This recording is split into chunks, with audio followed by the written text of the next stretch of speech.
de novo na história, é a respeito da programação de vida. Porque nós temos uma programação de vida, nós estudamos isso no livro Missionários, e vamos estudar de novo quando reiniciar o curso. Ou já atingimos um nível evolutivo, uma capacidade mental, consciencial para planejar a nossa vida, ou alguém faz isso por nós. Sorte se for algum amigo espiritual, né? Algum parente, senão vai ser dentro das linhas gerais os espíritos que são responsáveis por isso. Mas uma programação existe. E Deus, obviamente, Ele é perfeito, suas leis também têm que ser perfeitas. Marita, personagem do livro, morreu atropelada, né, desencarnou, e não era o momento dela desencarnar. Não era a hora dela desencarnar para aquela programação de vida. Como que é possível alguém desencarnar fora do momento previsto e ainda não ser uma vítima do universo, né? Não ser injustiçada? Como casar esses conceitos dentro do que o Espiritismo ensina, dentro do que nós compreendemos de Deus? Suas leis são perfeitas. Porque se elas são perfeitas, não pode ter acaso. Ah, caiu lá, morreu, né? Tá fazendo tudo certinho, vai atropelado, morre. Então, para isso a gente trouxe aqui uma explicação a respeito. Nós precisamos compreender que essa programação de vida, né, dessa vida física, é como se fosse uma estrada construída. A gente vai ter que andar nela. Mas podemos não andar. Nós temos o livre-arbítrio. Senão a vida, nós seríamos robô, né? Você reencarna, você vai fazer isso. Você reencarna e você faz aquilo. Sem pensar, sem raciocinar, não teria mérito, não teria evolução. Então é um planejamento, né? Como se fosse um planejamento a ser seguido. Você vai seguir ou não, conforme o seu livre-arbítrio. Sendo que o comum é não seguir, né? Somente o André Luiz tem a expressão: somos heróis na promessa. Promete, promete, promete. Programa, quando reencarna, começa o contato com o mundo mais material, né? Vem o egoísmo. Vou dedicar tempo para caridade, vou dedicar tempo, vou doar bens. Começa a vir só o egoísmo, e todo aquele planejamento que você fez, né? A pessoa planeja, quer ser um Chico Xavier. Quando entra aqui, esquece tudo. Quando volta lá, fala, oportunidade perdida. Então é uma estrada que a gente tem que percorrer. E ela será mais fácil de percorrer, no sentido mais bem planejada, conforme os nossos méritos, isso ao longo das vidas, a evolução do espírito e a necessidade. Porque muitas vezes nós temos a necessidade de passar por dificuldades, e isso foi programado, né? Um erro de espírita é olhar para alguém em dificuldade e falar: eu nem imagino o que ele fez na outra vida. Deve ter sido espírito das trevas na outra vida. Ué, como que você sabe? Você pode ter sido espírito das trevas na outra vida, né? E ele teve a consciência de pedir uma reencarnação difícil para trabalhar algo do espírito dele. Você não teve. Então a gente não sabe. Então é errado pré-julgar, é errado fixar. Que nem quando teve aquele desastre na Boate Kiss, eu vi várias postagens espíritas já determinando: isso aí é morte coletiva porque eram nazistas. Meu Deus, de onde que o povo tem toda essa conclusão? Eu fiquei imaginando um filho meu, um parente meu morreu lá e eu estou lendo aquilo, né? Então é errado, você não sabe, né? Nós estamos mais ou menos no mesmo grau evolutivo, não tem tanta diferença. Então a pessoa está em dificuldade, ela pode ter escolhido passar por aquilo, pode ser um resgate, né? Então não tem como você fixar. Então não devemos fazer isso. Necessidade de evolução. Às vezes a pessoa quer trabalhar um lado do espírito, quer trabalhar outro, e aí para isso que serve a vida. Mas em nenhuma hipótese, nunca, em nenhuma hipótese, haverá programação de vida para sofrer os atos hediondos. Ninguém recebe programação de vida: lá pelos 35 anos você vai ser estuprado. Isso não existe. Vai ser torturado, vai passar uma tortura, vão arrancar suas unhas, vão cortar seu pescoço. Não existe programação de vida para isso. Mas eu pratiquei milhares de outras coisas horríveis em outras vidas. Isso está armazenado no seu inconsciente e vai reclamar uma ação. Na verdade, o karma é a ação, né? Ação e reação que fica mais lógico, mas é ação. Aquele registro na sua mente, nós vamos rever isso tudo quando começar o curso, vai reclamar uma ação sua para que aquele registro seja quitado. Mas isso é você com você mesmo, porque nós temos a lei divina em nós. Então, atos dessa espécie não estão previstos na programação de vida. Nós vimos no caso da Marita que ela foi abusada pelo até então pai adotivo, abusada sexualmente, né? E aí ela tinha sido abusada sexualmente, depois descobriu que o pai era o pai legítimo, o rapaz, o Cláudio, a gente vai ver a história. Ele se arrependeu muito, mas naquele momento que ela foi abusada, ela saiu correndo em desespero, tentou se matar, tomou um monte de medicamento, né? Acabou ficando um pouco fora tá atordoada, né? E acabou sendo atropelado. Você vê, não estava nada previsto isso. Isso não estava previsto na programação de vida dela. Então a gente não tem essa programação. Ah, a morte, caiu de avião, foi atropelado, coisa assim, isso sim pode estar previsto. Mas o ato que depende da prática de vários atos hediondos, isso não é previsto. Uma programação de vida que vai prever isso. Vamos imaginar a nossa estrada. E aí, qual que é a nossa? Quem que está nessa daqui? Programação de vida. Todo mundo acha que essa daqui é do rico, bonito, né? Será que não é essa daqui? É do rico, bonito? Não é? Olha onde está cheio de curva, de perigo. Onde é facinho derrapar, sair. Né? Aqui é aquele que talvez não teve tanto tempo, tanto mérito para programar uma vida tão detalhada. Está ali dos trancos e barrancos, né? Acho que a nossa está mais aqui, ó. Já fizemos, tem uma pistinha ali, né? Já fizemos uma programação. Estamos seguindo, estamos aqui nos esforçando, estudando, trabalhando. Mas falta muito para chegar aqui, né? Mas você vê, a gente tem conceitos ainda muito materialistas, né? A gente acha que a vida fácil é o do rico, sendo que a prova da riqueza é uma das mais difíceis. Porque é muito fácil a pessoa sucumbir. Muito fácil. Nós estamos num grau evolutivo em que nossos instintos ainda ficam por cima dos nossos sentimentos. Então facilmente você sucumbe quando está tudo assim entregue na mão. Então é uma prova muito difícil. Nós temos a viagem, né? A nossa viagem dessa vida. Nós somos muito imperfeitos. Eu tenho a tese que essa é a nossa primeira vida física em que estamos tentando realmente viver com dignidade. Realmente tentando viver conforme o ensinamento de Jesus, o Evangelho, né, os conceitos. Porque a vida passada você já reencarnou numa época de escravidão. Só isso já. Né? Um pouquinho aqui, ó, 130 anos atrás. Já era época de escravidão. Só esse fato. A mulher era relativamente incapaz até 60 anos atrás. O homem tinha que ir lá e assinar junto. Os atos cívicos. Tem noção? Então eu tenho a tese que essa é a primeira. Então somos ainda muito imperfeitos. A nossa estrada ainda é moldada sem grandes méritos, sem grandes detalhes, né? Nós ainda não temos um grau de consciência tão alto e tantos méritos para ser uma programação de vida tão detalhada, com tanta ajuda. Somente os principais. E o pior, somos barbeiros. A gente não sabe dirigir na estrada. A gente quer sair o tempo todo da estrada. A gente programa a vida, né? Tem uma programação, ou nós, algum ente querido programou a vida, e o tempo todo a gente fica derrapando, saindo da programação, né? Até os homens, não são só as mulheres, não. Tô brincando, calma. Minha esposa não está aqui, eu posso brincar. Né? A gente quer sair da estrada, parece que a gente deseja, né? Vamos sair. Tá todo mundo fora mesmo, por que eu tenho que seguir na estrada, né? Quer fugir do pedágio, a gente quer dar um jeito, né? Olha nós aqui. Olha como eu sou bom desenhista. Daqui é a nossa estrada. Foi o máximo que eu consegui desenhar de um carro. Depois vai melhorar um pouquinho. Aí o que acontece? Quando fazemos o bem, apesar de ainda imperfeitos, porque é óbvio que somos imperfeitos, né? Se tiver algum espírito de luz, depois vem conversar comigo que eu quero conhecer. Mas imaginando que estamos no mesmo grau evolutivo, é óbvio que somos imperfeitos. Mas a questão não é essa. A questão é, mesmo imperfeitos, vamos tentar levar uma vida digna, conforme o Evangelho. Então, aqueles que são imperfeitos, né?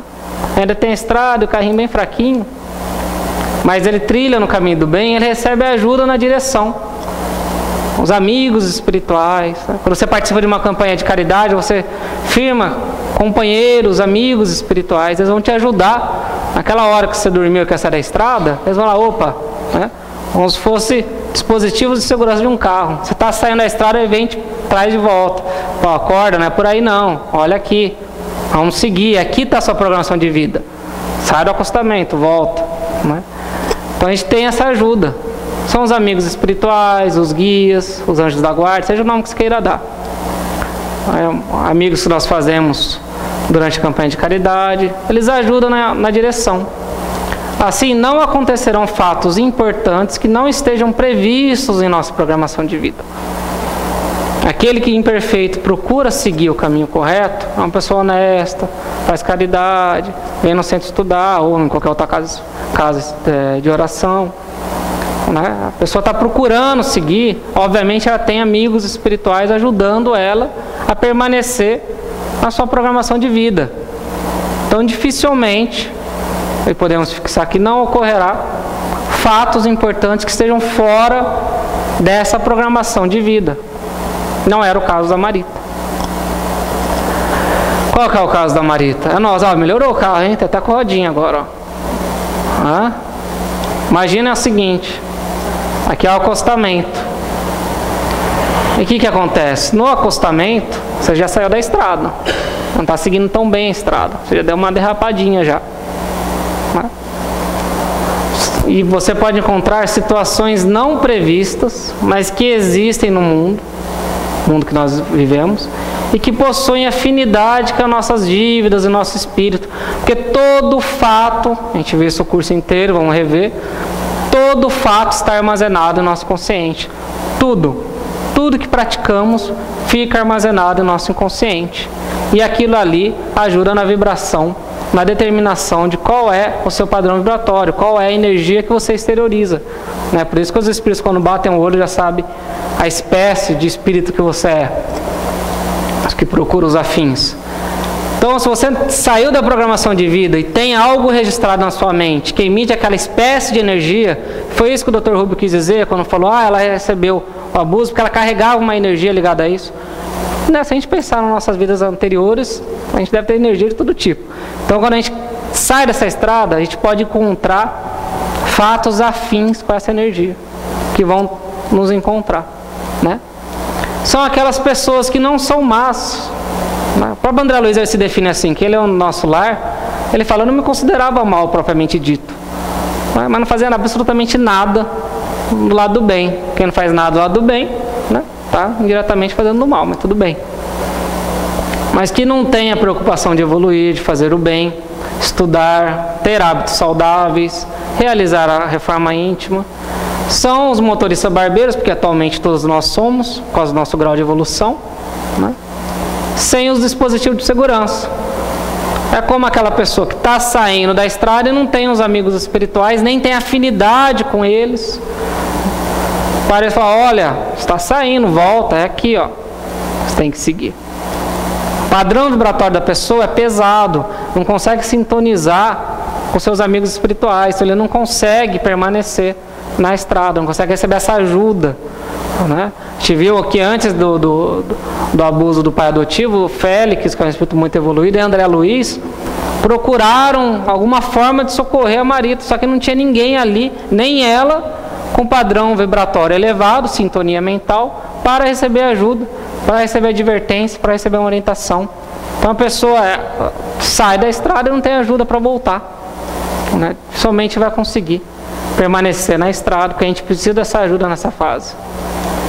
Ele vai caminhar na programação de vida, mas às vezes, em alguns momentos, vai sair para o acostamento, encontrando situações não programadas para a atual vida, para essa vida. Não foi programado Marita desencarnar naquele momento, daquele jeito. Porém, tem sintonia com o seu espírito e a sua história. Porque na mente dela, a gente vai descobrir semana que vem, quando a gente estudar as vidas passadas de todos da história, vocês vão ver que tem um fato na mente dela registrado que ela praticou. E aquilo ficou registrado na mente dela. Quando ela saiu da programação de vida dela, ela foi atraída, como uma lei de magnetismo, para o acidente. Então não há injustiça. Não estava programado para aquela vida. Mas como ela saiu da programação, ela tem que arcar com as consequências da afinidade espiritual dela. Por isso que André Luiz, Emmanuel, e agora ali a Joana de Andes falando também, somos herdeiros de nós mesmos. Não existe vítima do universo. Tudo que ocorre conosco tem ligação conosco. Não há vítima. Mas ainda pode ter um outro caso. Aliás, aqui eu trouxe a questão 854. Tem 853 do Livro dos Espíritos que eles falam. Allan Kardec pergunta a respeito. Fala, a hora da morte é pré-determinada.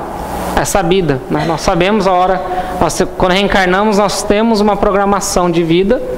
E você vai morrer na hora que você tem que morrer. Você vai voltar para o mundo espiritual na hora que você tem que voltar. Mas aí o Allan Kardec pergunta.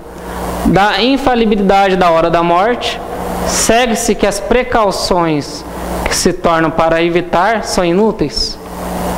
O que vocês acham?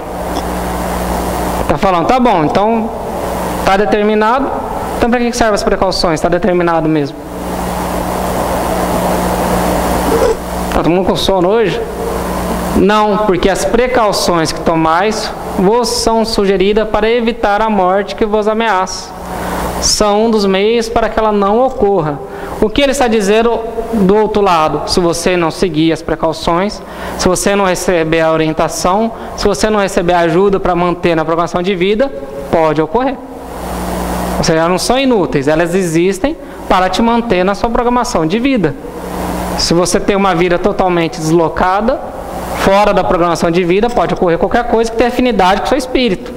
Nunca vai ocorrer algo que não tem afinidade com o seu espírito. Senão a lei divina seria injusta. Né?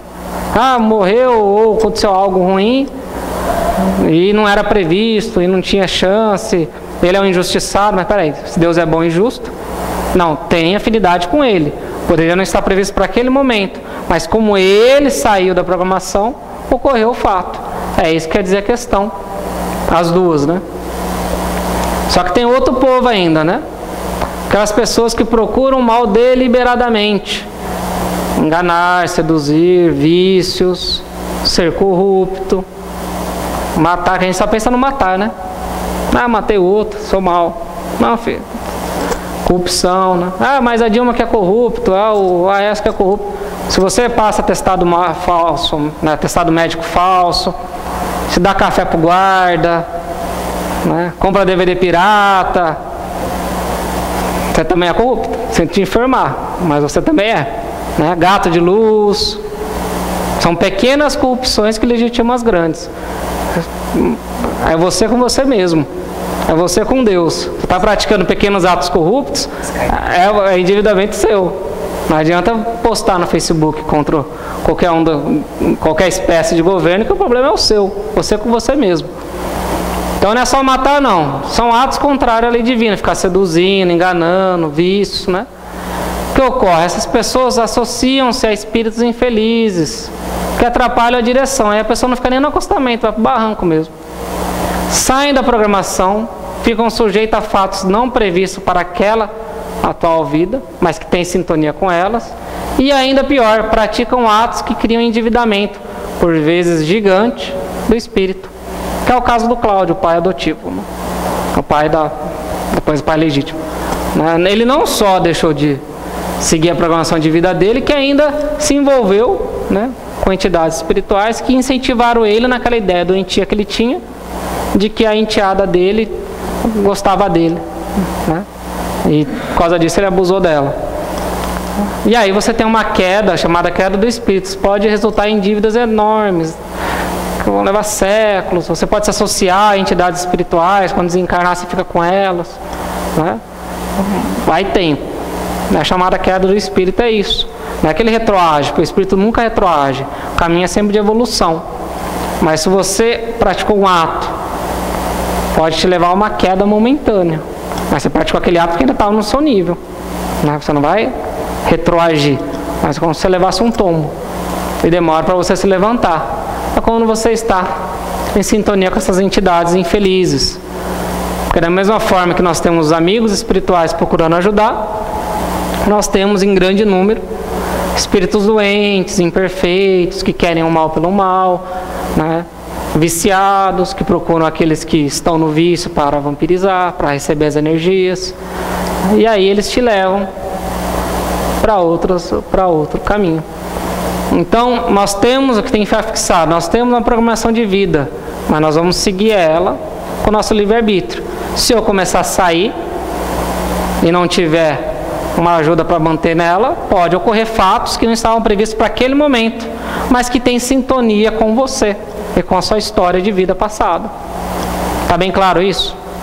Foi o que ocorreu com Marita. Não estava previsto ela desencarnar daquele momento, daquela forma, mas ocorreu porque ela saiu da sua programação de vida e ela tinha em sua mente aquele tipo de energia atraindo ela para aquele fato que ocorreu. Entenderam? Dúvidas?